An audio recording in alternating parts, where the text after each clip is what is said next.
নমস্কার বন্ধুরা, আমি সুজাতা, আমার রান্নাঘরে সবাইকে স্বাগত। তো দেখুন, লাউ গাছ হয়েছে, তার লাউ গাছের মানে ডগ তুলতে গিয়ে ভেঙে গেছে। এই দুটো ডগেই ভেঙে গেছে, দেখুন কত মোটা আর কি সুন্দর। তা আমি এইটা দিয়েই আমি কালকে রেসিপি করে দেখাবো।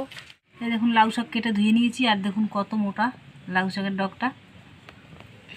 আর চিংড়ি মাছ নিয়ে নিয়েছি, গঙ্গার চিংড়ি, আর কাঁচা কলা নিয়ে নিয়েছি। এখন আমি কেটে নিচ্ছি চিংড়ি মাছ।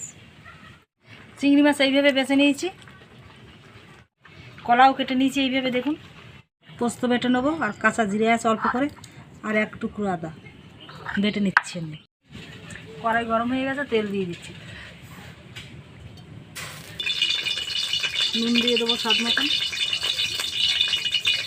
হলুদ দিয়ে মেখে নেবো। তেল গরম হয়ে গেছে, চিংড়ি মাছ ভেজে নিচ্ছি।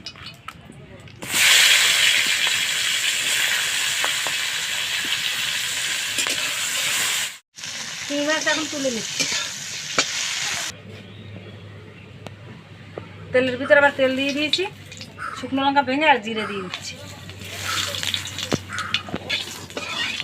টমাটম কুচি দিয়ে দিচ্ছি, লঙ্কা কুচি। মশলা বাটা হয়ে গেছে, তুলে নিচ্ছি। বাটা মশলা দিয়ে দিচ্ছি,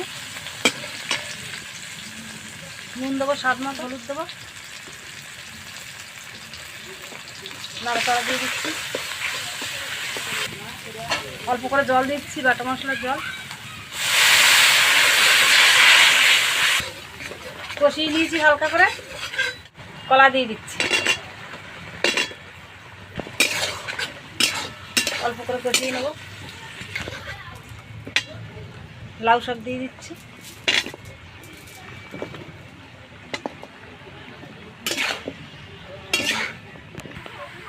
এই দেখুন ভালো করে নাড়াচাড়া দিয়ে নিয়েছি।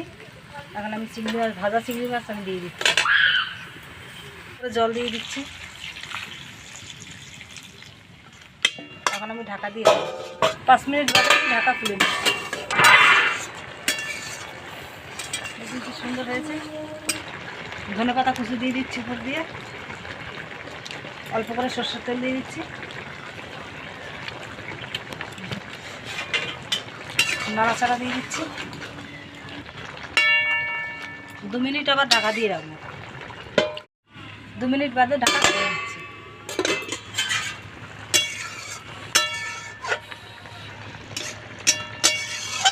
লাউ শাক পোস্ত রেডি, নামিয়ে দিচ্ছি।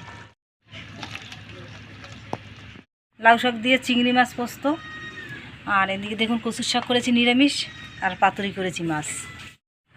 রেসিপিটা দেখে যদি ভালো লাগে, লাইক, কমেন্ট, শেয়ার, সাবস্ক্রাইব অবশ্যই করে দিন।